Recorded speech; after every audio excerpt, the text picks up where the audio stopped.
Whoa. We're back. I don't know if it Wow. worked. I don't know if it worked. Didn't work. So It did work. Yeah, look at that. Timing. It did work. Timing. You know, a better person would have put like an extra 5 seconds at the beginning of that, so I have a little bit of leeway time, but I cut it out at one point. So anyways, welcome folks to the Sidekick Show. It is Monday, June 13th. Holy crap, where did the year go? I don't know, man. If you're watching this on the replay, we are live every Monday at 8:15 p.m. Eastern Standard Time, and we would love it if you joined us in the chat, like Lewis is, and I think Fraser's in there, and a couple others maybe are hiding silently in there. But we would love to hear from you guys. Get the input, get some back and forth. We love to interact with you guys on this show. But Rob, how you doing this Monday? I am good, buddy. I am good. Listen, we're not going to bury the lead. We're today. We've got some things we're talking about in the store, some news. But the main crux of today's episode, John, is that you and I are going to be discussing and going back, revisiting Avengers Infinity War. And the reason I wanted to get that out of the way is because I noticed that for whatever reason, you and I are wearing DC comic character t-shirts. I'm trying to think of what's in my Marvel library. I feel like there's not much in my Marvel library of shirts. Yeah. Yeah. Oh, you know what? I do have an Avengers shirt. I should have dusted it off. Yeah. I don't know where it is right now. But yeah, shout out to DC when we're talking Avengers Infinity War. So thanks, everybody. Hopefully you had time to watch the movie because it was 1,000,000 hours long. Shut up. So as Rob said, we're going to talk a little bit about what's going down in the store. He's going to hit you with some nerdy news. Lewis is saying he had to refresh. Thank you, Lewis, for refreshing with us. And yeah, Rob's going to hit you with the news, and then we're going to chit-chat about Avengers Infinity War. So if you've watched it recently, great. If you just watched it, even better. If you haven't seen it for a long time, sure, why not? Join us. I think I've only seen this movie twice, so you might be on a better footing than me if you watched it more times back in the day. So what's going down at the store? Well, wait, how was your weekend? Do we want to do sorry. Yeah, I forgot our new segment. How was your week or weekend? Did you guys get up to anything cool? Did you watch anything new? There's a lot of content that dropped last week. Yeah. Did you catch up on all that? We saw what did we see? Miss Marvel. We saw a new Obi-Wan. We saw a new Black Adam trailer. Adam Sandler's Hustle dropped. It did. I haven't seen it. Something just dropped. I don't know if it dropped today, Rob. There was a tribute to someone who on Netflix. Someone passed. Sorry, Bob Saget. There's some type of Bob Saget tribute that I just saw on Netflix. I don't know if it just dropped now because I swear I looked earlier and it wasn't there. But Rob, you guys in the comments, in the chat, let us know what you got up to this weekend. Maybe you went and saw Top Gun again. It's raking in the dough. So maybe you're one of the reasons why it's continually raking in the dough. Rob, what did you get up to this weekend? Well, so this past week, I'm still continuing my stream thing. I just have a bunch of movies, random, no rhyme or reason. John, I watched Avengers: Age of Ultron. Because why not? I watched Iron Man 2, Thor Ragnarok, which I know we're going to revisit in the next couple of weeks. You're supposed to save that. I like the movie, so I watched it. Yeah. I'll watch it again, which, by the way, Love and Thunder tickets in North America just came out on sale today. So if you haven't grabbed those, log on after this show and pick up your tickets. I watched this movie from 2007. It's called The Kingdom with Jamie Foxx, Jason Bateman, and Jennifer Garner. Do you remember that one at all? It was directed by Peter Berg, your guy from Friday Night Lights. I think I've seen it. As if I recall correctly, Jamie Foxx is not in it a ton, right? No, he is in a he's they're an FBI squad that goes over to the Saudi kingdom because of some terrorist action against Americans. And then John, one of our favorite shows, I think it was one of yours, maybe I'm wrong, was Bosch. And they have a new series called Bosch Legacy that came out on Amazon Prime. Yeah. You've been saving. You've been aging it like a fine wine. You're like, I'm going to wait till it's all done. And I'm going to watch every single season right before it. And I'm going to be all ready for the very end. Because this is the end, right? This is it. This is done. No, I don't think so. I think because Bosch Legacy is a whole new series with some returning characters. There's 10 episodes, John. At this point, I should have just blown through it. I've only watched 5 episodes. I'm having a bit of a tough time getting through Bosch Legacy. So if anybody out there has watched it and you're telling, and I should keep with it, let me know. Shoot me an email or Instagram or on Twitter. It's @RobGoodette. You can see the information here. The exact same information for both Twitter and Instagram. I think there's just I think there's a lot of stuff going on because I'm finding it hard as well too. I like Tokyo Vice. I've not finished it. It took me a second to finish We Own the City, and Ozark season 2 part 2. I haven't even seen that yet. I'm like stuck on it because there's so many other faster, like kind of like easier to consume things. Whereas these shows where you have to sit down and watch, I feel like it's not there. Have you ever read the Bosch books at all? No, I have not. No, okay. I haven't. I heard they're really good. But I'll tell you what I did read, John. I finished this Mamma Jamma. Took me a week and a half. I put this on my Instagram stories. It's the Jason Aaron Thor omnibus. This is 1,126 pages, I think. Listen, if we were just talking about Love and Thunder, the first part of this story is obviously going to be used with Gore the God Butcher, as played by Christian Bale in the movie. So if you are interested in checking this stuff out, I recommend definitely reading the omnibus. It's good. Listen, there are some issues where you're kind of like, but for the most part, man, this thing is pretty solid. And John, I'm pretty sure you guys still have copies of this.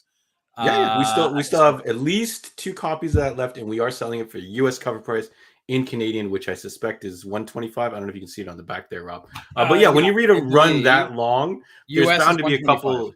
Yeah. So $125 Canadian can get you that Thor Super Duper omnibus. So yeah, and also, something that thick, you're gonna run into a couple slow issues here and there in that mix. Well, right? And I should point out, John, it's not just actually Gore the God Butcher that's involved, but also the other Thor that we know is showing up in Thor Love and Thunder. So I would definitely recommend checking the omnibus out. It's a good read. It's fun. And right now, John, I decided I have the book upstairs, but I've cracked open my X-Men Uncanny Volume 1. He's got an empty sleeve. I got empty sleeve of what used to be a book. But dude, check out all the issues this thing is, man. Like this is the start of the Chris Claremont run. So and it's really bizarre because right now I'm reading issues from 1976, which is the year I was born. I gotta tell you, it's a trip reading these letter pages that people were writing in because this is the all new X-Men, right? So it's pretty cool, and I think you guys have some of those as well. So definitely check out these omnibuses. The omnibuses are a really fantastic way to collect and read. So like you can see Rob's shelf there littered with them. They look really good. Spine out, you can read it from a distance. And if it's a really maybe bad one, you can hollow it out and hide stuff in it. I don't know what you can hide. That's right. But Rob, do you think Christian Bale, I don't know if he's appeared in the trailers or not, so I'm just guessing. Is he going to use his Batman Terminator Salvation voice? He's going to be like, "You and me, we've been to war, Thor," or something like that. No, as long as he yells out "Rachel" at least once, then that's fine. And he does like this weird contortion with his jaw during that scene. It's actually pretty good. Christian Bale. I love his stuff. So I'm looking forward to seeing him in that movie. And if you haven't picked up your tickets, now is a good time if you can plan that far ahead and book it off. You know, you can always cancel or refund your tickets or get a credit if some reason you can't make it. But yeah, that's all you got to check out this week, Rob. It's a lot in a week, bro. What do you expect? Yeah, that's a fair amount. I tried a couple movies. Yeah. Jurassic World Dominion. You know what? We're not the movie got erased from your mind. No, we're not going to discuss it today because I think we should record something because you haven't seen it and I don't think Stu has any interest in seeing it. I will say though, John, very, very quickly, it's better than I expected, but I was expecting like a hot steaming pile of shit. Go with a low bar, folks. Low bar. That's right. There we go. Low bar. Anyways, I haven't watched the other two, so it's a hell of a bunch of homework that I'd have to do to go and catch that in the theaters. But I don't know. The reviews have been mediocre or kind of mid, I would say. So it hasn't motivated me to. Well, weirdly enough, John, it got an A- cinema score. So apparently audiences love it, critics hate it. So I feel like I would rather watch Top Gun again in an IMAX theater, but we'll see how it goes. Rob, I started to try a couple movies this week and they didn't work out. I tried movie number 1 was Interceptor, number 1 on Netflix. Why? For a portion of time. You've seen a bunch of articles where the director is dumbfounded that this movie did so well. And I feel like they're almost admitting that it's terrible. I tried watching some of it. It's not my cup of tea. It feels a little bit like Under Siege mixed with Die Hard, but it is, I don't know if it's a victim of COVID filming or just bad overall put together, but it was not good. Yeah, so I had to hit eject on that one. I couldn't do it. And then I tried to fire up, we talked about it here on the show, Eraser Reborn. So I don't know if you guys remember this one here. Oh my God, you were excited for this. Yes, so it is a remake of Arnold Schwarzenegger's Eraser. And you fire it up remake? And it from what I saw, parts of it into a point. So they reuse a lot of the dialogue. I'm like, you're really going to reuse lines from Arnold Schwarzenegger's Eraser? But again, I guess maybe the budget, I'd have to look up what the budget is, but it looks very TV-ish. And it's not quite there. Also, I feel like it is also a victim of COVID shooting times. Not a lot of people on set. Very, not great looking effects, and a very questionable storyline where you start introducing different bad guys, and it seems like they're just pulling cliches from different things to make these characters interesting. And it doesn't quite work out. So I don't recommend that. And then I did fire up Hustle today, and I got through half of it, and it is amazing from what I've seen so far. So Adam Sandler's Hustle, starring a whole bunch of people in there, a lot of basketball players, a lot of cameos. But it's good. Even if you're not hardcore into basketball, I was worried that I wasn't going to recognize all these faces and stuff. But it's so far, it's just a really good story. I had to turn off because we had to do this, but I'm going to get right back to it after this. So I'm going to have to definitely check that out. Let's check in with the chat, see what other people got up to. I think Lewis said he's making Vincent Van Gogh Lego painting. Hardcore Lewis. I feel like if the Lego doesn't connect and build a car or a spaceship to me, I feel like I'm out. Steve's saying he watched Smoking Aces. I don't know if he's messing with us or not. That's that Ryan Reynolds movie that perhaps is underappreciated. I don't know. I don't think so. And he does shout out Boys Season 3, and we're going to talk about possible Boys Season 4 later in the news. So Boys Season 3, did you try any of it, Rob? I think you said last week you didn't get to it. I'm like, oh, I think I'm just going to let it build up, and I'm going to bank them all. I'm doing the same with For All Mankind. But the problem is, every week people keep going on about how amazing The Boys is. Whatever. So I feel like I need to just catch up and watch them on a weekly basis, because I'm finding that people are just like raving about this damn thing, and I don't want shit to be spoiled. So I might have to just bite the bullet and start like watching it. Yeah. I don't know. I've been warned about the episode 1, and like many of you know that I don't like to watch extremely violent, gory, and sexual stuff with the kids. Possibility of the kids popping their heads in. So I think it's gonna be a while before I get to this particular one. I did start to fire up Stranger Things. Is it Stranger Things? Stranger Things, yeah. Stranger Things Season 1, Episode 1. Wow. I'm only a little bit in, but it seems pretty intriguing. So you guys that have been demanding some Stranger Things content, I'll try and get to it. We'll be reviewing Stranger Things Season 5 on John's schedule by 2028. Yeah, stay tuned. Make sure you're caught up, folks. Looking forward to it. Anyways, Boys. Oh yeah. So yeah, The Boys, Adam Project. I actually quite enjoyed Adam Project. Rob, I don't remember that one, the Ryan Reynolds one. Yeah, it's one of my Netflix favorites. I would say it's up there. I still haven't watched Extraction 1 yet, so I'll have to get that. And Batman Unburied, which was the podcast we mentioned a little while ago. I don't know if you tried any of that, Rob, but almost like a radio teleplay. Yeah, it's still doing phenomenally well, I believe. So we'll have to tune back into that later on. I think it managed to topple the Joe Rogan podcast, which is a phenomenal feat. So we'll see how it goes. So let's thank you everybody for sharing your weekend with us. Steve's talking about Smoking Aces Extraction. Okay, so yeah, again, Extraction is highly recommended. I'll get to it before the second one comes out, maybe. Anyways, Rob, do you want to hear about what's going on new at the shop this week? Yeah, so if you're not following us on Instagram, Facebook, we have posted all the new releases on there, so you can check it out. All the new comic books, in theory, should be here by Wednesday of the week. Sometimes we have shipping issues and all that kind of stuff, but we should have all your new comics, a bunch of new trade paperbacks. Sometimes some manga restocks are coming in, so definitely check that out if you haven't checked that out yet.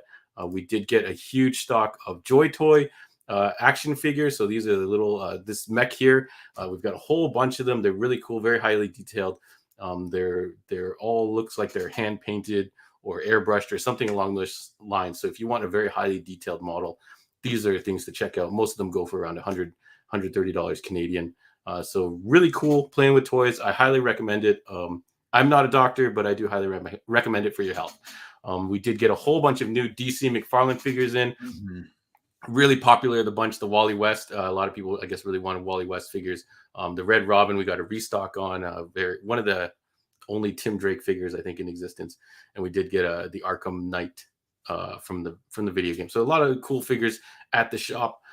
So check us out. If you're not following on the Instagram and Facebook, again, I said everything new comes in the door. I try to get a picture of it and post it on there. So and don't hesitate to message us through any of those social media channels to check out what's new.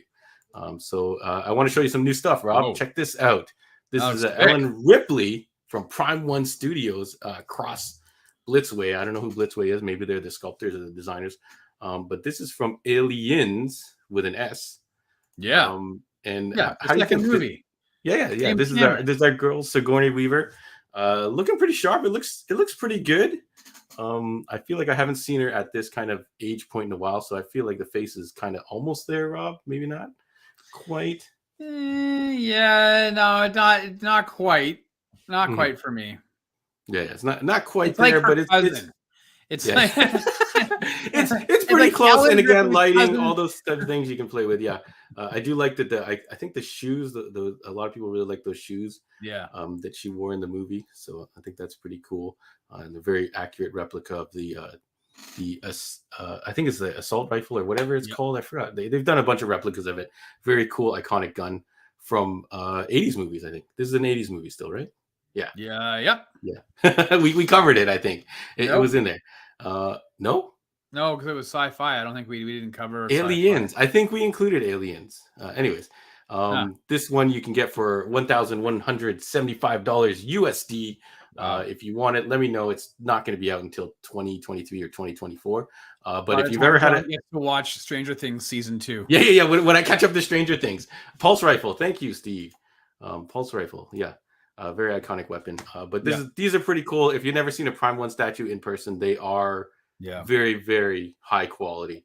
Even the styrofoam, Rob, when you unpack something in the styrofoam and it has fancy styrofoam, there's a lot of money going in there when they can go all out on the styrofoam with logos and it's not even white styrofoam. It's usually like a gray tone, all kinds of fun stuff. Sometimes it actually comes with, sometimes they come with gloves. For you to handle the statue and unpack. Yeah, because you don't want to get your oily ass fingers all over that stuff. Yeah, all over your statues. Yeah, that's disgusting, folks. Check this out, Rob. Be still my heart. This is a life-size Batman cowl. Do you know which Batman it's from, Rob? I feel like that's. Of course I do. It's Batman '89. Yeah, Batman '89, the first movie, life-size replica, using 3D scans from the original prop from the 1989 film. By this company, Pure Arts. I guess they bought the mold or one of the old masks or something like that, and we're given permission to scan it and reproduce it and sell it. So this is pretty cool. It actually comes off the stand. They don't, unfortunately, I tried to figure out what type of material it was made out of. They haven't disclosed that yet, but it comes with this cool statue prop, which I believe is featured in the movie, right, Rob? I think it's on. It's one of the kind of gargoyle type things on top of the on one of the buildings. Okay, I highly doubt you could wear that, but if you could, would you put it on? 100%. You're definitely gonna, it's not going to fit because everyone's head is completely different. If anyone's kind of tried to do like some props via 3D print and all that kind of stuff, it takes a lot of work for you to get the right sizing. But have you ever owned a Batman cowl? I did. When you were a kid? I did. No. I was in my early 20s, I guess, when Batman Forever came out, and Walmart had them, and I had it. And dude, honestly, like it was a bit big. Yeah. I wish I kept it. I think I ended up. It didn't come with me when I ended up moving around different places, but I wish I had it because I would wear it now. It would fit. It probably disintegrated that rubber. I think like the chemicals in it, because I think I had one from the original Batman movie. I think I begged my mom to buy it. We bought it from like the IT store or something. It was probably the most expensive Batman mask I ever had. And I only had that part of the costume, Rob. So can you imagine not having the cape, not having the outfit, not having the pants, boots, gloves, anything, just having the cowl? And I guess you would just throw your winter jacket over it anyway. So maybe nobody. Yeah, it was too cold. Who cares? But I feel like I had this. I think I had a Ninja Turtles, the original movie mask as well. And I feel like all the rubber is completely disintegrated on this. I should go to my mom's house and double check if it's not hidden away in there. But this thing here you can get for $804 USD. I I feel like you want it not to be rubber. I feel like you want it to be some other stiffer material. Well, you so it actually looks probably want it to be like a stone, like a polystone or something, right? Yeah. Like, yeah, I don't want it to be rubber. Yes, shout outs to the It Store, Sarah. Back in the day when you wanted to buy kooky things, you hit up the It Store. Yeah. So I think that's all like I had to weird show you, papers. Rob. Other than I will mention, Andre got his article posted, an interview with Bleeding Cool News. Yeah. Here's a picture of him and Aman together. Miss Marvel is tearing up the charts. So highest rated, I believe, Marvel's TV show right now at 97 so Rotten Tomatoes and whatever critically acclaimed. So congratulations to everyone that worked on that show. I think it was a pretty impressive piece of art, I would say, and I hope it is inspiring new generations and kind of becoming a Spider-Man of some of the new generations that kind of aren't into this superhero stuff. So shout outs to her. I hope the show continues to do well, and we look forward to seeing more episodes and watching her kind of grow and being all kinds of new movies and whatever she wants to do with her career. I hope she's got a very amazing career ahead of her if that's what she wants to do. But let me kick it over to you, Rob.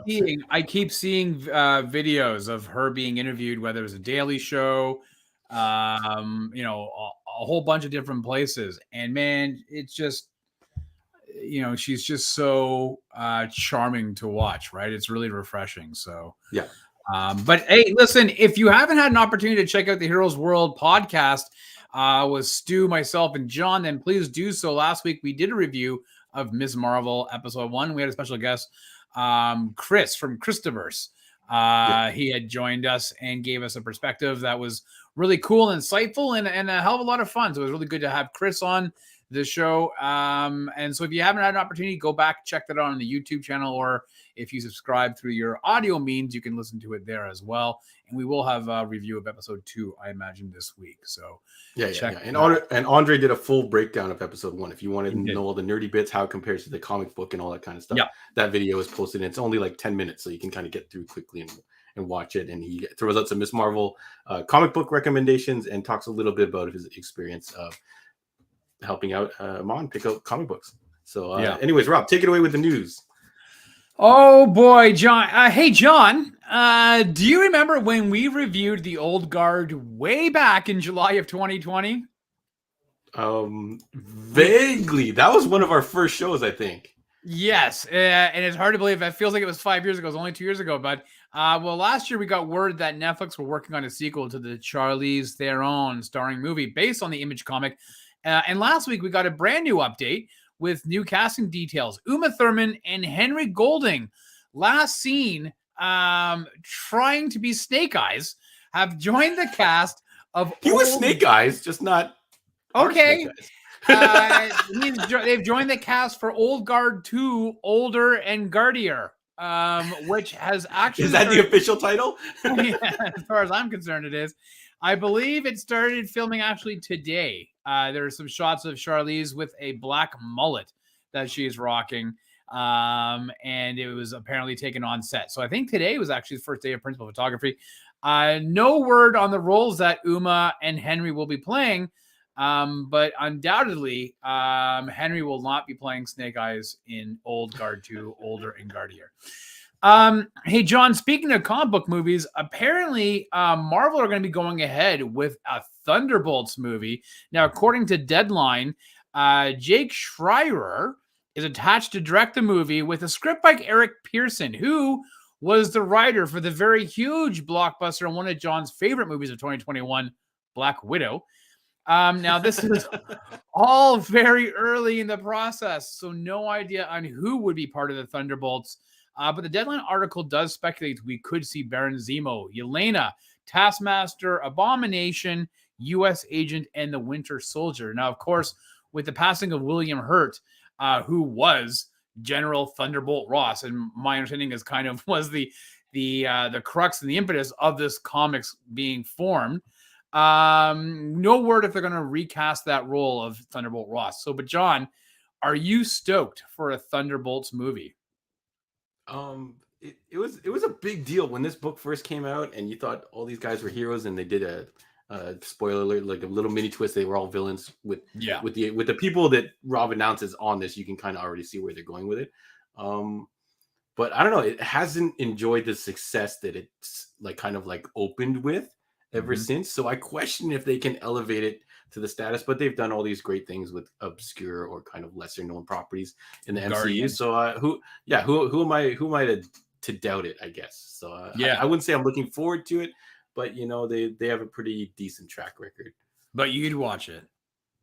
Of course. I definitely, out of curiosity, at least once. These Marvel movies, I feel like a lot of them I'm a watch once type of guy for them. Well, here's a news story that was spoiled by Steve earlier. Steve. Hey John, have you been have you been watching? If you're a fan of Flight of the Conchords, you'd recognize Steve. Have you been watching The Boys season 3 on Prime? My whole stuff here about I'm scared to. I'm literally scared to watch it because of what I've been told about the first episode. All my preamble here is for naught since we've already discussed it. Well, I am excited to tell you this, John. Season 4 was announced by Amazon last week. So we are getting a 4th season of The Boys. Now I'm kind of excited for this, even though I haven't watched season 3 yet. I just like to binge this stuff. But I am excited for it to kind of get to the end so I can watch it all. But John, do you just don't? I'm assuming that you just don't care. I know you had a tough time with some of season 2.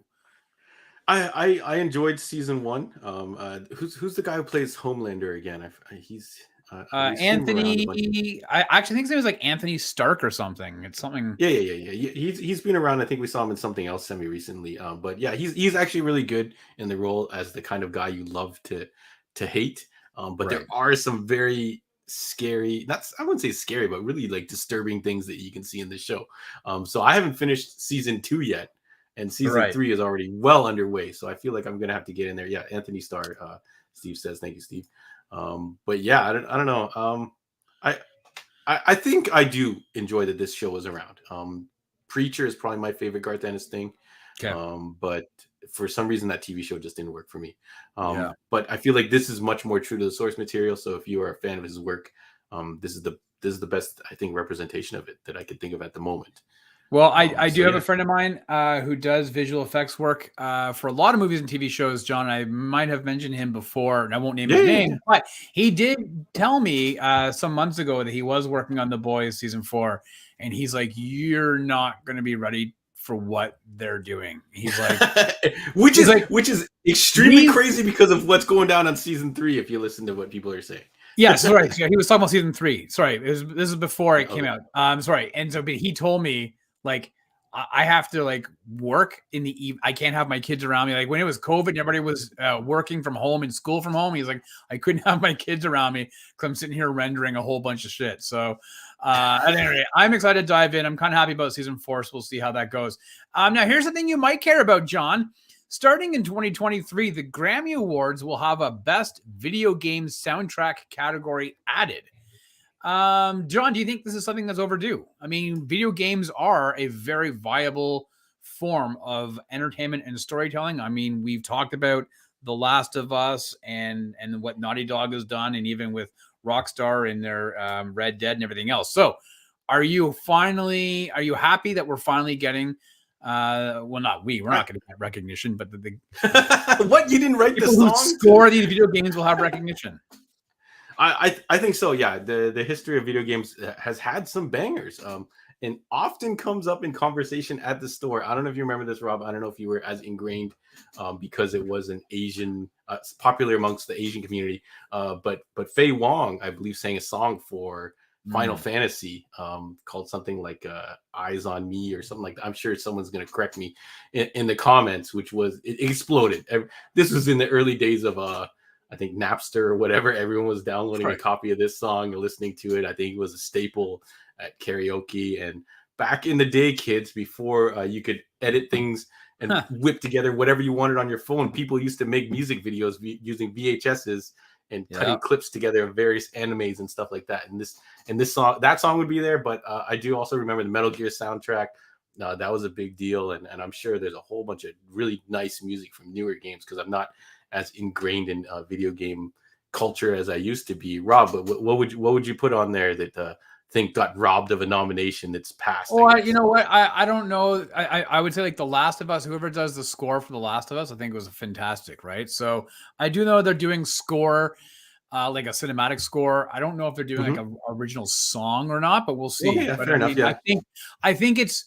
I think we have to acknowledge, and I guess them doing this does acknowledge that the storytelling of video games is an integral. Music is an integral role to storytelling. I hope that the Emmys, because it won't be an Oscars, but I do hope the Emmys maybe start to look at acknowledging acting. I know that video games have their own award show, but I do think this stuff is a lot more mainstream than the old guard. So yeah. And finally, John, Marvel has announced that on September the 2nd, they are re-releasing Spider-Man No Way Home with their More Fun edition.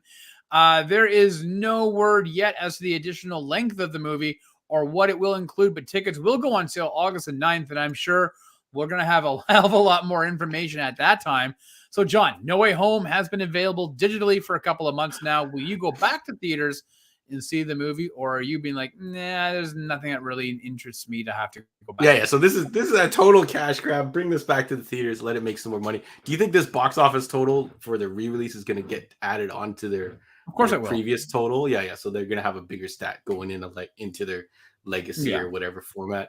I don't think so, Rob. No. We rewatched this for the Sidekick show with y'all. Back in March. This movie for me didn't hit as hard without all the surprises and emotion tied to it of not knowing what's going on.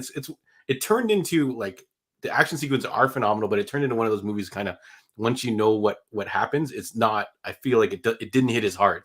But Rob, are you think you're gonna go? Your son want to check this out? Or are you gonna bring the family? I don't know, man. Right? I mean, if the tickets are full price, no. If it was, it's September the 2nd, the kids are going back to school 4 days later. Like, you're asking me to go on a Labor Day weekend to go, like, I don't know, man. I don't know. It has to be super intriguing enough for me to want to go see it. There's very few movies I would go back in the theater to see. Mm-hmm. Now, that being said, when they re-released Terminator 2 a few years ago, I went back to the theater to check that out. I went back to check out The Dark Knight in theater. So, I feel like not enough time has passed, right? Like, I just feel like it's just, like you said, I just saw it 6 months ago in a theater. So, I don't know. I don't really find. And actually, John, we did have some breaking news today. We had 2 stories of breaking news. Before you get to the one that you're going to show, I didn't pull up anything. I wasn't going to mention it, but I know that Fraser and Lewis are on here, Doctor Who fans. Apparently, Neil Patrick Harris, Dr. Doogie Howser himself, has been cast as a villain in the new Doctor Who series coming out in 2023. Okay. And we got word today, John, late this afternoon, that Justin Lin, he of the Fast and the Furious franchise, he who walked off Fast 10 because Vin Diesel is a great big dummy. Justin Lin has allegedly. No, he's a dummy. If you connect the dots and you try to put together all the stories behind the scenes, yeah. Yep, he's a dum-dum. But Justin Lin has signed on to direct for Sony to direct One Punch Man, based off of the manga and the anime series or movie. I am not overly familiar with this property. I mean, I'm familiar enough to say, people say, oh, One Punch Man. I'm like, oh, yes, I've heard of that before. I know it's a bald guy who punches people, but that's all I know. So John, this guy, Saitama, you guys can correct me. I've only seen an episode, but I know kind of like the overall arc, which is basically this guy is trained so hard to defeat his opponents in one punch. So what the gag is, Rob, that he basically misses the whole fight because something's going down. He's late or whatever. And then he shows up at the very, very end and basically one punches the guy down. Great. And that's the whole gag gimmick. He's kind of comical in the meantime. But how funny would it be, Rob, and I feel like this meme existed before, but what if Vin Diesel was cast as One Punch Man in some kind of bizarre reconciliation between him and Justin Lin, and all he has to do is show up for the end of every scene and give the guy a punch. I live my life one punch at a time. For that punch or less, I'm free. I live my life a quarter punch at a time. Yeah. So Steve, who is my anime, manga, everything expert, he says this is horrible news. So I guess he does not want to see a Fast and the Furious version of One Punch Man. But it's destiny. Anytime they take a manga anime and turn it into live action, its destiny is usually failure. Aside from, I really did like Battle Angel Alita, and I was familiar with the source material, so I feel like I've got a little bit of skin in the game on that one. So maybe you never know. Things might surprise you. So Lewis says no more Vin Diesel. Yeah, you don't want to see Bloodshot 2, Lou. Well, it was really funny because I felt like I don't know if you ever watched TV series Community, but I feel like they did a spoof of this. Was it Punch Kicker or Kick Puncher? Maybe Kick Puncher, and it was the guy who can kick when he punches. Like it was like, there's this sci-fi series. So there we go, man. One Punch Man being directed by Justin Lin. Okay. And that, John, is the news. Yeah, thank you very much, Rob. Yeah, so shout outs to Neil Patrick Harris jumping into Doctor Who. I think if you add Neil Patrick Harris to almost anything, it's pretty much gold. It's pretty much good to go. So I think that'll work for them. Lewis says he didn't see Bloodshot 1. I don't think you're missing anything, Lewis. Well, there's no Bloodshot 2. There's no Bloodshot 2, so you don't have to worry about Bloodshot 1. But it did have like an 80s feel to it. I know so many people didn't see it that someone cut together a bunch of scenes from Bloodshot 1 and called it the new John Wick. And people bought it because they were like, oh, I've never seen those clips before. This must be a new trailer. So we watched it, John, because it was one of the first movies that you could get at the start of the pandemic, like digitally. So we watched it. I think we all kind of I know that Andre liked it because I'm just not a Vin Diesel guy. I think that movie probably would have worked if it wasn't for Vin Diesel. Like, I think it would have been a lot. I think it was okay. I think it was a decent part for him. I don't know if Scott's in here, but yeah, I feel like we all watched it and kind of like, yeah, you guys didn't like it. I was kind of okay with it. Steve says he did like Alita and Edge of Tomorrow, starring Tom Cruise, which was based off a manga, which I'm actually getting to. Viz Media or whatever publishes the Viz manga. Marquee. Yeah, not Viz Marquee. Say I'm just a friend. Oh, baby, you. Oh man, rest in peace. Oh, man. I feel like we gotta do old school music one day too, Rob. So shout outs to that. You should dedicate that to Sarah. Oh, Sarah! Shout outs to Sarah. She had a busy weekend, and I'm very proud of her for what she did. I don't want to mention it because I don't know if it's not public news or not. Anyways. Well, you've made it's now, but I've made hints of it. It's about coital interaction with the gourd. That's all we're gonna say. Okay. Oh, yeah. Get out of here. All right. Anything else we want to talk about before we move on to our movie, Rob? Hell no. Let's get into Avengers Infinity War, John. Thanks to everybody for watching tonight. No, Sarah, I'm very proud of you because you went into a situation where you knowingly could be hurt, whereas guys like me and Rob would be running in the other direction. So I'm very proud that you did that, and it's only the beginning. Whatever you want to do with your career, there's a whole road ahead of you. Lots to learn. If you didn't learn something from an experience, then maybe you don't want to do it. But if you've learned a lot, you keep going, right? So go ahead, Rob. Sorry. No worries. So thanks to everybody who are participating tonight in the chat. If you are listening to this after the fact, whether it's through iTunes, Spotify, or wherever, hey, come join us every Monday night live, 8:15 p.m. John and I, we host this show that you are listening to. If it's Tuesday, you're too late by a few hours. So definitely come You can wait. It'll be a long wait. Yeah, we'll see you next Monday, Eastern time, just so you know. So everybody who are here tonight joining, thank you so much for participating and hanging out with us. And hopefully you all got to see our movie of the night, our rewatch, the movie that John has only ever watched once, and that is Avengers Infinity War, which was announced by Kevin Feige back in October 2014 as Infinity War Part 1. The movie was directed by Captain America, Winter Soldier, and Civil War brothers Joe and Anthony Russo, taking inspiration from Jim Starlin's 1991 The Infinity Gauntlet storyline, as well as Jonathan Hickman's 2013 book, Infinity. The movie was written by the duo of Christopher Marcus and Stephen McFeely, which is really weird to type out all those names because everybody kind of refers to them as Marcus and McFeely. Avengers Infinity War was released April Eminem? 27th. What? Eminem. Eminem. Infinity War was released April 27th, 2018, John. So literally just 4 years ago. With a budget of reported between 325 to 400 million. Now, I don't know if that's for both movies combined. So who knows? The movie made over $2 billion at the box office, John, and is currently the 5th highest grossing movie of all time.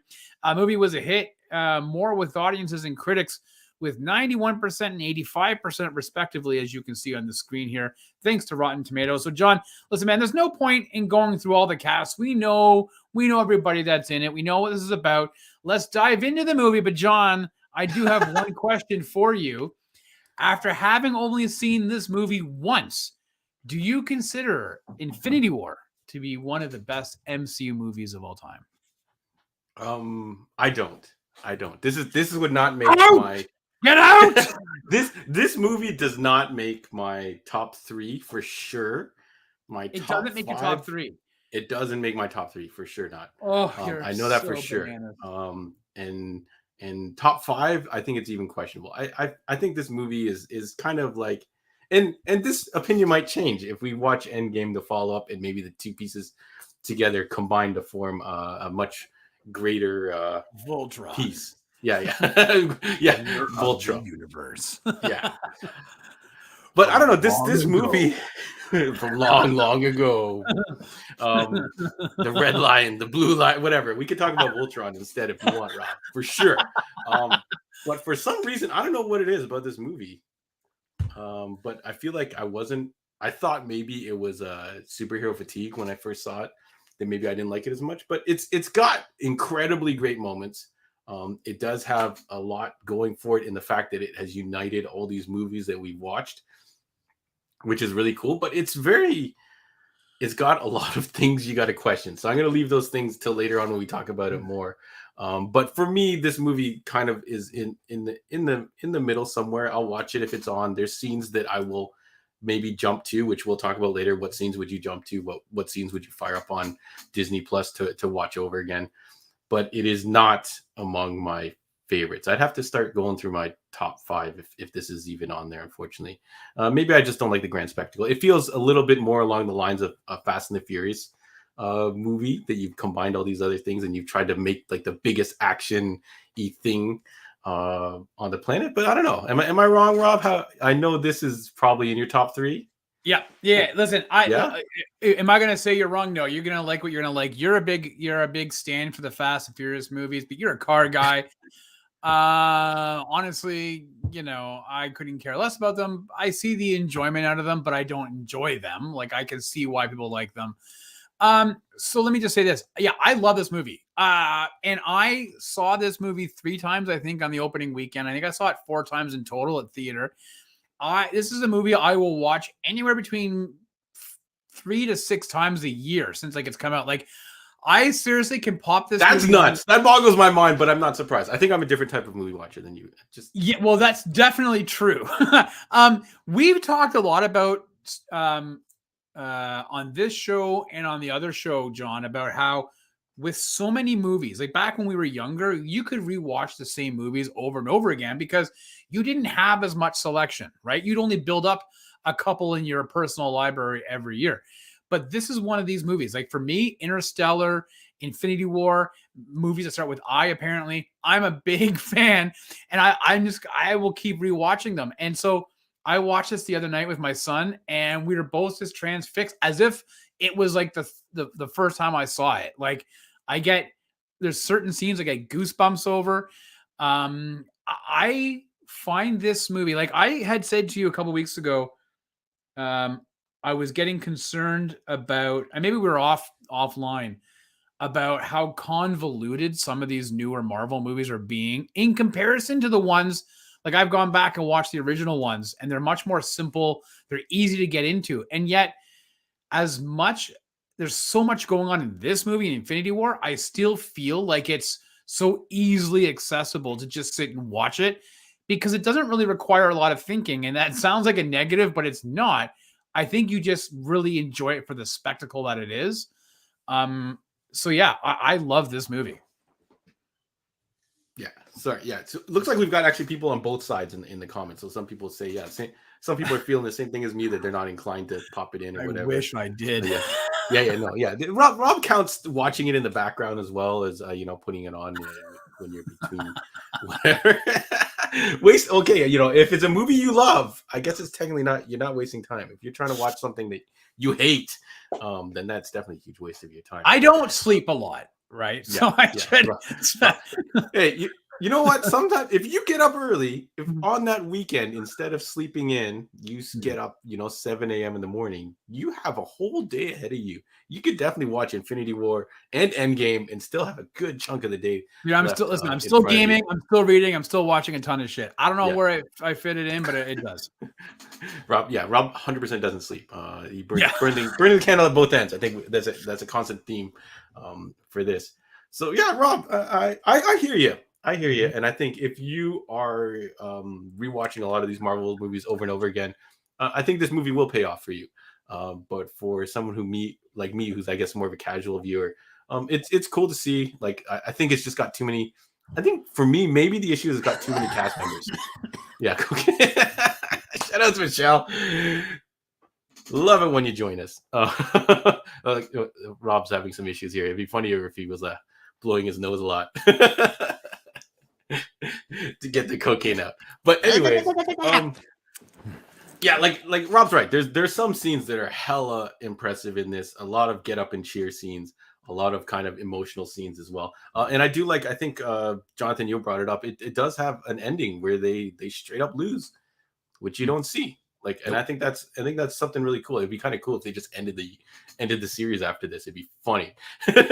Like all these guys are gone. It's done. Yeah, no more Marvel movies. Yeah, we gave up. It's done. We're gonna wrap it up. Everybody pack up your stuff, and we're gonna pack it up for the night. So I guess we don't need to talk about cast. Do you have just an MVP of this movie though, Rob? Do you have someone that you just like this guy is in the movie? I can watch it for this guy no matter what. Honestly, it's the reason why I like Guardians so much. It's Rocket. Bradley Cooper's interpretation of Rocket, it just kills me. I love the voice. I love his sarcasm. No surprise. I love honestly. I love it. As my runner-up, I would say Thor. So for me, watching the interaction between the two of them together, it's I'm in heavenly bliss, man. It is my favorite shit. Yeah. I think I was actually going to mention the Rocket and Thor team up is probably one of my favorite things from this movie, and you actually get a bit of character growth from Rocket, kind of identifying with Thor. All his siblings all passed through. He's all kind of alone in the universe. If you guys got someone favorite in the movie, definitely drop it in here right now. I think for me, it was Steve Rogers. Mm-hmm. I think it still is Steve Rogers. I really like seeing him in this, and I like kind of every scene that kind of follows him around. So I think we should just jump into favorite scenes, Rob. So I don't know if you have a whole list of them. Do you just love everything in this movie, or? I can riff off whatever. So I can riff off whatever you're going to say. I will say this though, John. I think one of the reasons why I really love this movie is the technical advancements. Mm-hmm. And I don't know. I just want to get this out of the way now. Yeah. What they do with Thanos and his facial expressions, the quivering of his his grimace-like chin, his emotion, there are the muscles flexing in his face, the wincing, mm-hmm. That to me is when I'm watching this movie, I am blown away by the level of sophistication they use to be able to bring this CGI character to such resolution in life. And it honestly, it boggles, because there are other moments in this movie where the CGI is not that great. And I'm obviously they took a little bit from here to put more into Thanos. So yeah, I think Thanos' close-up scenes do look pretty good, but he still does look hella bizarre with the big chin and the purple skin, and he is an alien, John. But you can. He looks kind of I know a lot of people are criticizing the She-Hulk trailer for the new show, but I feel like Thanos is very comparable to kind of almost an animated CG character interacting with human characters, right? So you can tell it's not makeup, you can tell it's CGI. But I found some of the stuff did look bizarre, so I'd say it's not super strong on the rewatch. I think with the theater kind of grain and stuff like that, it did I think did look a bit opposite. better. Yeah, I don't know. I think we'll have to agree to disagree. Agree to disagree on that. Yeah, I feel like Thanos did look kind of comical at moments. So a lot of other people are echoing the sentiment. Rocket and Thor, great team up. Fraser says he loves Thor and Tony. Yeah, I almost forgot that Robert Downey Jr. had such a big part in this one. So yeah, shout outs to him. It's good performance. I think everyone did perform. I wouldn't say anyone was a weak link in this. Going, oh man, what's that guy doing? I'll say some of the jokes that they threw in were kind of like, not didn't hit as hard. Like I think there's one where it's like, "Where's Gamora?" and then he's like, "Who's Gamora?" I love that. I'll do you and one. Then Drax better. is like, "What is Gamora?" Yeah. Oh no, yeah. why is Gamora? Yeah. Yeah, why is Gamora? I'm like, what's going on? You just went from really serious. I don't know. Some of those I love that. That shit made me laugh, man. Yeah. Yeah, I think you're more of a fan of the kind of jokey stuff that they do. I think more. And that is very I don't true. know. Yeah, I don't know. I think okay. So my favorite scenes, I think, are Cap's team's first entrance. Yes, 100%. That scene is really, really strong. They come in and they're almost regular dudes, and they take out the Black Order is what they're called, right? Yep. Or whatever they're called in this one. And then I really do like. And then I feel like the film really amps up towards when Thanos starts kind of invading everything towards the end, and they're are they on Wakanda, and then these monsters drop down and start. And so the creation of the Stormbringer and Thor dropping down and showing up with everything, and then one of the other like low key favorite scenes of mine is there's a point where it's Black Panther and Captain America. Yep. And they're rushing into the mix to fight these things. Running. And it's it's almost like they're racing. It's like I want to be first in there. So that scene really caught my attention, and I don't think I noticed that on the first watch of it. But Rob, what are some of your favorite scenes that you would fire up on the Disney Plus? Maybe you don't have time to watch the whole movie. You're like, oh, but I'm gonna watch this one scene. You guys in the comments, let us know what you really love. I'll tell you my ultimate favorite scene in this movie, and is up there maybe one of in my top 10, maybe even top 5 favorite moments of cinema that I've ever seen, John, is Stormbreaker. When they are getting, Captain America is getting his ass handed to him, and Banner is in the Iron Hulk, the Hulkbuster outfit, and it's like all hope is lost, those animals, and all of a sudden the Bifrost opens up and it comes down, and it you see Stormbreaker whipping through, and you hear the drum up of the Avengers theme song, right? And the Stormbreaker comes back, the Bifrost goes up, and you see it's Thor. Like, I get chills of thinking about it. Like, that scene for me is just, I don't know what it is about it. I don't know if it's the music cue. We talked about how important music is and storytelling a little while ago, but that scene is just amazing. I can watch the, give me a 25-minute supercut of Rocket and Thor on their escapades with Groot, and then going and building, with Itriel, the dwarf or whatever, building, and having to reopen, Nidavellir, and having to reignite the star, like all of that. But that scene of him coming down Wakanda is honestly, it's way up there for me. But I have some other, there's a lot of scenes. There's a lot in this movie, dude. That's why they just bombard you with sheer content. I did think the interactions with like Star-Lord and Tony Stark were quite funny. Like, I thought that whole and he's like, when they're talking about what is Gamora and this and that, and then what's his face, Doctor Strange, like, okay, wait, what master do you serve? And he goes, what master do I serve? I was supposed to say Jesus, like, yeah, okay, that was great. Yeah, like that, right? Jesus, he finds out, he's like, I'm human. He's like, oh, you're human. He's like, we're all human, or something like that. No, he goes, oh, you're from Earth. He goes, no, I'm from Iowa. And he goes, that's on Earth, you idiot, like that. And then when Star-Lord says to Stark, he goes, just so you know, I'm 50% human, which means my 50% stupid is 100% you. And Stark's like, really liking your math. Like, the whole thing was just so they talk about the dance off, and when Peter Parker's like, "You mean like Footloose?" He goes, "Yeah, the greatest movie ever." And he goes, "Was it really?" And he's like, "What?" Like he was just, yeah, man. There's just so much heart in some of those scenes. It makes me laugh, man.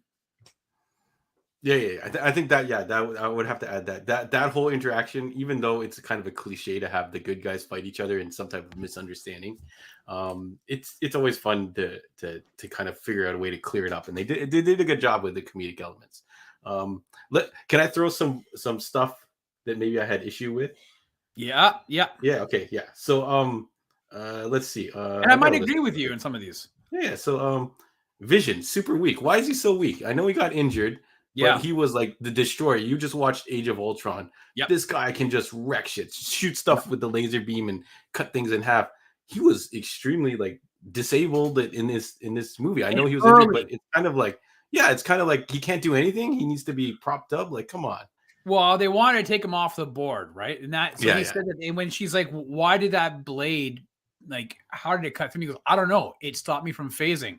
Obviously, they wanted him off the board because he was just too powerful, but I agree. It was kind of like disappointing that you have such a, because we also saw him in Civil War. And so you see how powerful he is, and he's just like, he's like just destroying. So he's dragging him even around. if he had a fraction of that power, or maybe they should have tried to fix him a little bit so they had this piece on the board that could like destroy things. I do have issues with the whole Infinity Gauntlet thing. Like if you control time, if you control space, all this type of thing, it gets kind of muddy, as in like, why does he need all the stones? He's got enough of the stones to demolish things. But he needs all of them to be able to enact his plan. What are you talking about? No, but I feel like a couple of the stones, once you have them, the time stone for sure, it wins. You win every situation. Yeah, but for him to enact his plan to eradicate half of all civilization throughout the universe, you have to have all 5 stones to do that. 6 stones. It gets kind of muddy. Yeah, when you start delving into stones that they're this powerful, then it becomes very questionable whether does he really need. Is he really going to have an issue if he has 3 out of the 5 to not get the other ones super easily?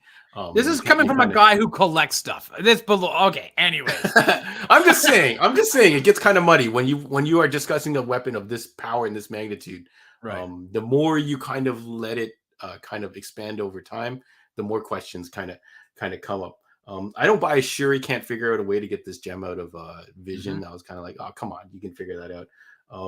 The Peter Quill, I know he kind of betrays the team and kind of wrecks their pen, but why wouldn't you just like knock him out? Why, like, they were just standing there, and I think Nebula is like, he sacrificed Gamora, and like, I'm sure she could have taken him out. They were like about to win this fight, or I feel like they should have wrote something else a little bit different. And I do question. There's this one point where everyone just starts attacking at Thanos, and he just starts eradicating everybody. Yeah. One point, Winter Soldier runs up and just starts shooting a rifle at him, and I'm like, "What was that?" Useless. It was kind of funny. All right, and my last just bonkers question: Nick Fury, he's only got one eye. Yes, but he's driving the car. Can you get a license with just one eye? Yeah, I have a friend of mine who lost her eye when she was a child, but she still drives. Okay, fair enough. Yeah, you just have a special. There's a notification on your license, but yes, you can drive with one eye. Yeah, no, I don't know. Another one of my favorite scenes, John, is when you just reminded me, is when Thanos gets rid of when he sacrifices Gamora. Like that was, and admittedly, I was like stoked to see the Red Skull return, not realizing that was not Hugo Weaving. That was Ross Marquardt who was doing the voice of the Red Skull. But that whole scene of him throwing her off the edge there, that's where I think like the emotion you see it in his face was great. So here's some things I had problems with, John. Go ahead. Iron Man's nanotech suit, like I had said this about other things, like when they, in the Spider-Man movies, when the mask just comes off.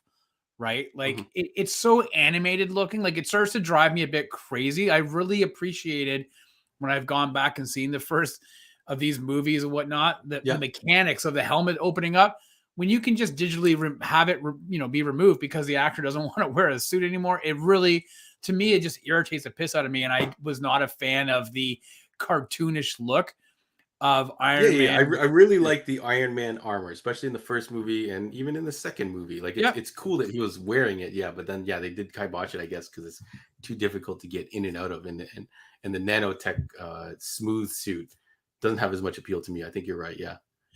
I actually, although it is interesting to talk about removing powerful people off the board, removing the Hulk off the board, I did find it to be really annoying seeing Banner trying to Hulk out, and then like when he's in the Hulkbuster armor and like his face turns big and he's like, no, and he's like, fine, you big dummy, we'll just do it myself. Like that line is hilarious, but I really hated seeing the Hulk's face. Like I just felt like, I don't know, it really irritated me that we didn't have the Hulk at all. Yeah, a lot of Hulk fans were pissed at this movie, I think, because of that whole element. Yeah, and especially he gets his butt kicked in the beginning, right? A lot of people didn't, which I had no problem with. Like I like the idea, the fact that he's having PTSD or he's scared to come out because he's never had his ass kicked. Like I like that idea. But I'm thinking to myself, well, what happens if these things crush Banner? Is Hulk not going to save him? So I was kind of hoping that we would finally see him. Somebody had posted online some previs or I guess storyboarding of the Hulk literally busting out of the Hulk armor, out of the Hulkbuster. I wish we saw that. I would have loved to have seen the Hulk, but whatever. I think it was just some of the CGI I thought was a little bit weak, especially. There's a scene when Thor is in Wakanda and he's flying. It looked pretty bad in comparison to all the others that we got that I had talked about earlier. So there are some moments in this movie that I'm like, it just kind of drives me a little bit. Somebody mentioned in the chat, Captain America's shield. Like when T'Challa is like, arm the things, do this, get this man a shield. I'm thinking, yes, good. And instead, you just gave him like some, flopper things on each of his forearm. Those aren't shields. You use those in the pool. Oven mitts. You use those in the pool, right, for the kids to float around? Yeah, exactly. Yeah. So, So there are. Listen, this is not a perfect movie, but for me, it is just. I don't know why, man. It resonates. It's so much fun. I will say throwing that many characters into the mix at once is a pretty tough task, and you're gonna. A lot of people have mentioned it. They ended up nerfing a lot of those characters to get them out of the mix. But I guess at least they were in the movie. I don't know. But I thought they did a really good job. And that's the thing. Like I think you bringing in the Guardians and their introduction. The first thing is it says space, and they're singing the Spinners for Rubber Band Man. And I'm like, you know what? Like, it felt like Guardians. Like, at least they were able to bring over. And I know that James Gunn did some consultation work with the Russos and helped figure all that stuff out. But it felt like you weren't getting characters from a different movie that they didn't feel like they belonged. Like, it all felt like the cohesion of integrating all these characters felt really good. And the last thing I want to say, John, is it looked like everybody had a hell of a lot of fun making this movie. Like, I laugh at the scene when they're in Wakanda and they're getting off the plane, and Don Cheadle, Banner asks, what's the protocol? And he goes, do I have to bow? And he goes, yeah, he's a king. He goes to bow. I was like, no, we don't do that here. And you just see War Machine just laughing his ass off, right? Like, they just man. They just all look like they had so much fun. I like your hair. Oh, I've seen you copied my style with your beard. And Groot, I am Groot. He goes, I am Steve. Like, it's just there are just moments of levity that it just made it look like everybody had a lot of fun doing this, and I think it really shows in this movie in their portrayal. Yeah, it's almost like they needed more time. So I question when they drop in when we get to Endgame. And you combine the two movies together, and maybe it becomes a more powerful force. But how did the ending sit with you? Like, so this I remember in the theaters, people were just kind of like, oh man, that's how they're gonna end it, and then that's it. I guess of course you stay for the mid-credit scene or the end credit scene, and you see Nick Fury busting out the pager and calling a Captain. Did Captain Marvel follow this movie? Is that why they did that? I don't remember what movie. No, Captain Marvel came out in February or March, and then this one was in April. So, I remember being in a theater when it ended. I was like, oh, Well, like I was shocked because I didn't realize that much time had gone by. Do you know what I'm saying? I was like, whoa. Yeah, you thought you had another 20 minutes to go. I figured, right? And I thought, wow. And I remember like having that, like, I got, you having that thump in your chest. You're like, holy shit, like the movie's over. The light's gone up. And I was like, what the hell? Right. But then then it makes a lot of sense because you said you did the one thing that most people don't ever do. You ended the movie, everybody's lost. Yeah. Right. Yeah. They basically lost the movie. It's almost like what was that Ben Stiller movie, Dodgeball or whatever, where they lose the game at the end or whatever, and then they just cut to credits, and you're like, okay, that was shocking. Dude, if you watch Raiders of the Lost Ark, the first Indiana Jones movie, he doesn't win. The Nazis plan, they actually go through with it. Like, he doesn't manage to stop anything. They actually win. And yet the movie ends on a high note. You're like, oh, Indy, yay, like that. This movie was just like, no, they all lost, and we're ending with the bad guy looking out. He's on a different planet that apparently has loons. And off he goes. So. All right. Well, shout outs to ending a movie with I guess, would you consider that a cliffhanger? I feel like it's a cliffhanger. Yeah, I guess it's a cliffhanger for sure. Yeah. I remember at the end of the movie, I was like, of course, all these characters are back. The next movie, I was like, no way. Some people were like kind of getting emotional. And, no, Spider-Man, no this, no that. And I'm like, they're all coming back. Don't worry about it. So. Oh, wait. So actually, we might be wrong. Infinity War, Michelle and Lewis. And and Michelle said Infinity War was April of 2018. Captain Marvel was 2019. So I am wrong. So there we go. I guess, yes. Yes. So they did drop we've it had in the 25 middle. of these movies. I'm starting to forget when the timeline was. Yeah, I think they had to drop her in because she plays a more critical role in the Endgame, which I feel like I do kind of lose like that movie better than this, but we might find out. Which is funny because I might be the opposite. Yeah, you think you're not an Endgame fan with the time heist?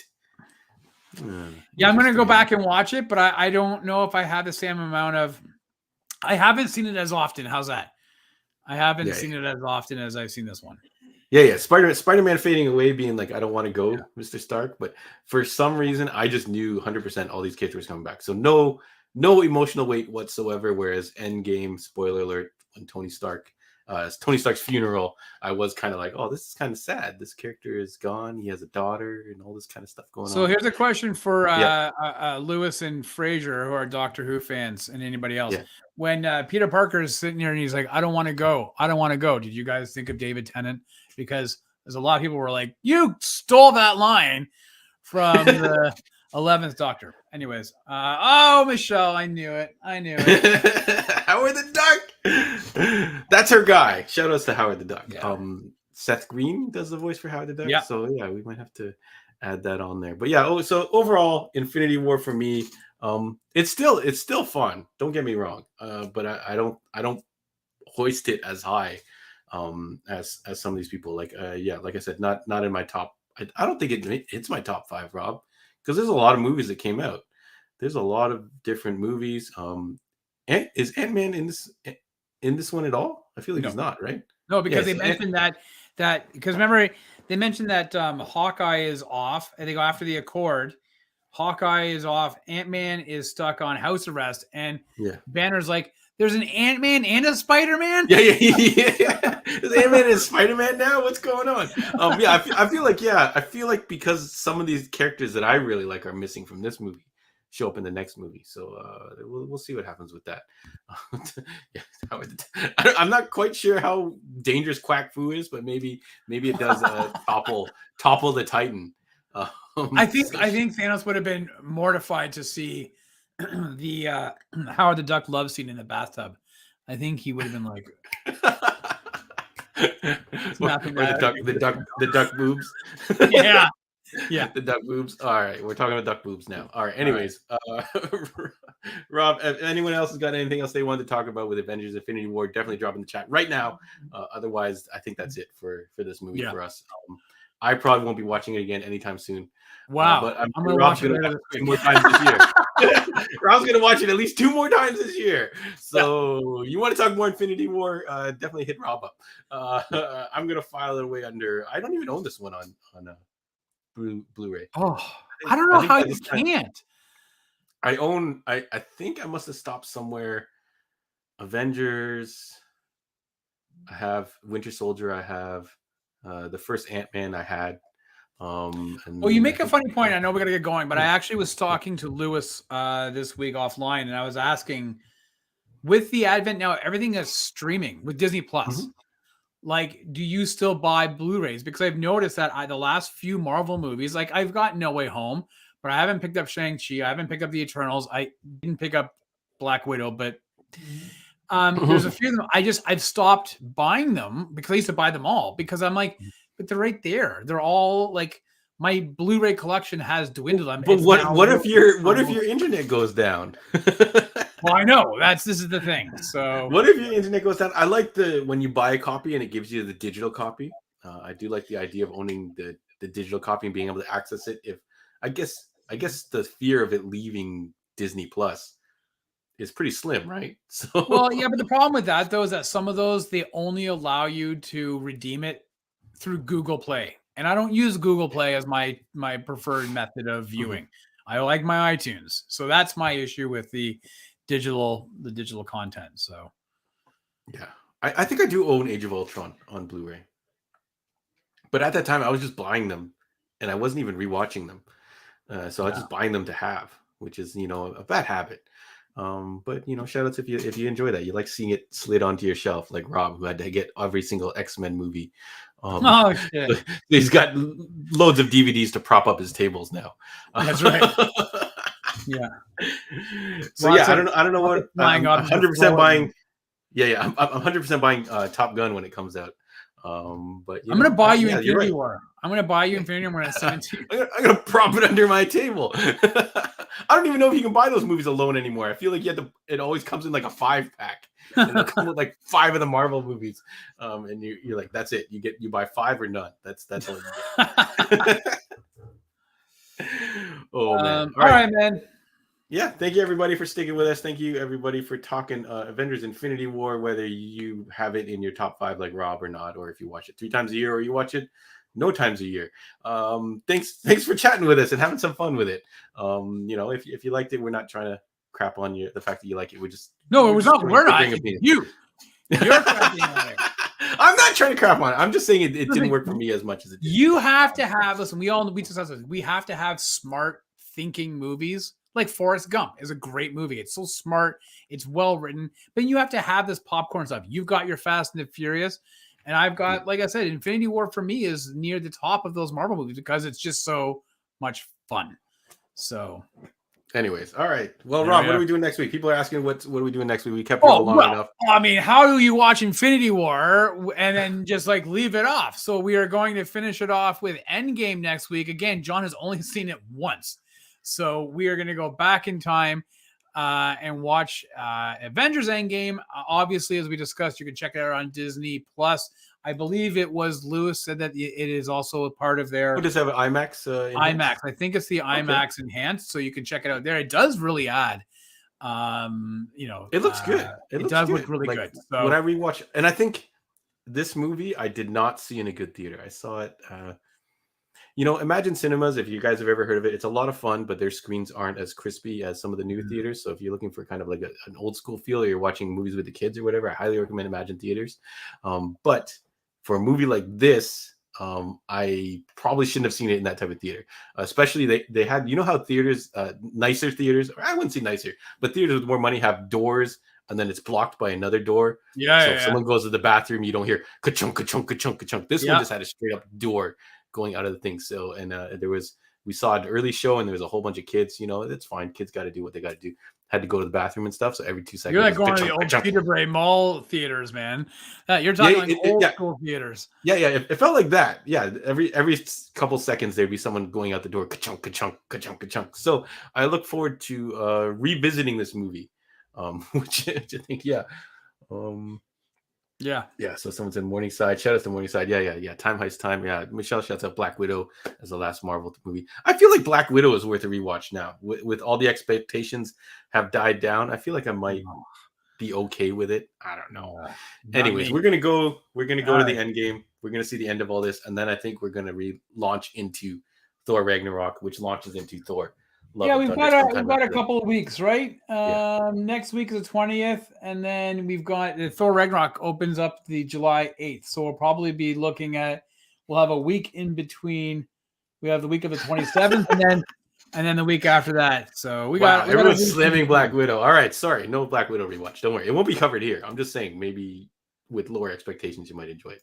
Thor 1, 2, 3, not gonna do it. Sorry. Thor 2, I've never seen. And Thor 1 was hella boring. So Love and Thunder. What did I say? Thunder and Love? No, it might have been me. Thunder and Lightning? Ragnarok. Anyways, yes, we'll probably watch Thor Ragnarok on the week of whatever the whatever it is. What's the okay, first? So we'll fill in with something else so you guys can send us your suggestions. July 4th, the Monday, July 4th, you can pencil in. We will rewatch Thor Ragnarok. Next week, the 20th is Endgame. The 27th, we'll see what happens. Hey, 27th up for grabs. Submit to us your suggestions, and we'll put in a roulette, and watch something that you guys choose. So yeah. All right, cool. Yeah. All right. Thank you very much, Rob. Thanks, for sticking with us, and everybody in the chat. Thank you for joining us. And we will see you again next Monday at 8:15 p.m. Eastern Standard Time, and we will have a bunch of other content dropping. So please subscribe to the channel if you like it. If you're listening on audio, please give us a rating. If you're on Spotify, my podcast delivery method of choice, give us a rating on there. I think we need like 10 to actually start showing up with ratings and stuff like that. Bill and Ted, yeah. Hey, everyone, start banking idea. You get one submission. And then maybe we'll do a whole roulette spinny pinwheel thing and watch something you guys pick. So thank you, everybody. Thank you, Rob. We're gonna see you guys on the next one before we keep you any longer.